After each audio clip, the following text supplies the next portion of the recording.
Hello everyone welcome to my YouTube channel.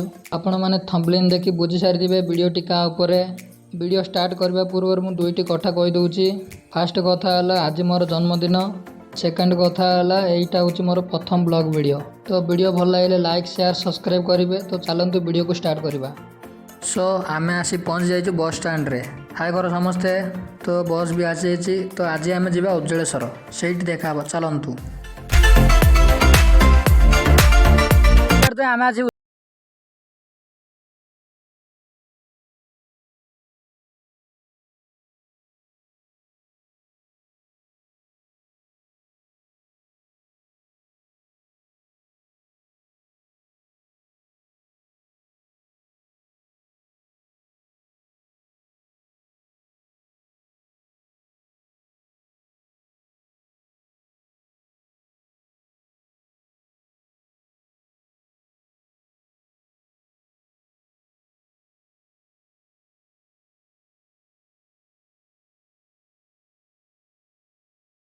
ଯିବା। ଦେଖନ୍ତୁ ଆମ ବିଚିତ୍ର ଭାଇଙ୍କ କେମିତି ପିଲାଳି ଆମେ ସିଡ଼ି ଥାଉ ଥାଉ କେମିତି ହାତ ଧୋଇବାକୁ ଯାଉଛନ୍ତି। ଚଲନ୍ତୁ ଆଗକୁ ବଢ଼ିବା। ତ ଏଇଟା ହେଉଛି ପ୍ରସାଦ କାଉଣ୍ଟର। ଦେଖିପାରୁଥିବେ ଏଠାରେ ଦୁଇଟି ଭିନ୍ନ ଭିନ୍ନ କଟୋରୀ ଅଛି, ଗୋଟିଏ ପୁରୁଷମାନଙ୍କ ପାଇଁ ଆଉ ଗୋଟିଏ ସ୍ତ୍ରୀମାନଙ୍କ ପାଇଁ। ଏବଂ ଏହାର ଖୋଲିବା ସମୟ ସକାଳ 6ରୁ ଦିନ 10ଟା। ତ ଚାଲନ୍ତୁ ଆଗକୁ ବଢ଼ିବା।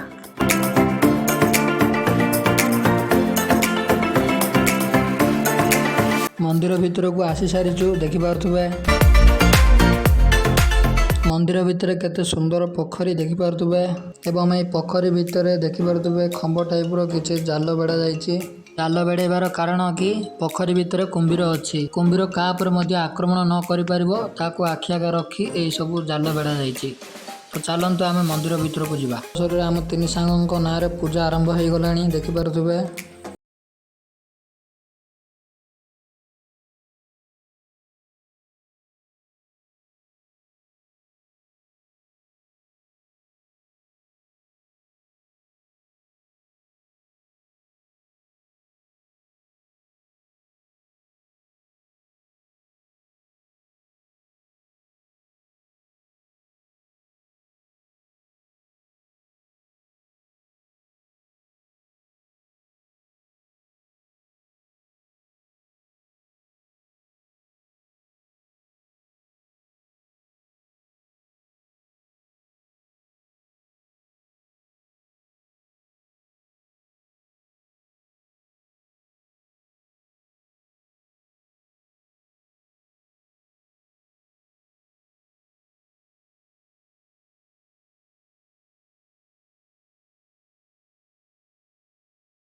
देखिपारे किंतु आम पार्क को आसी जाइछु।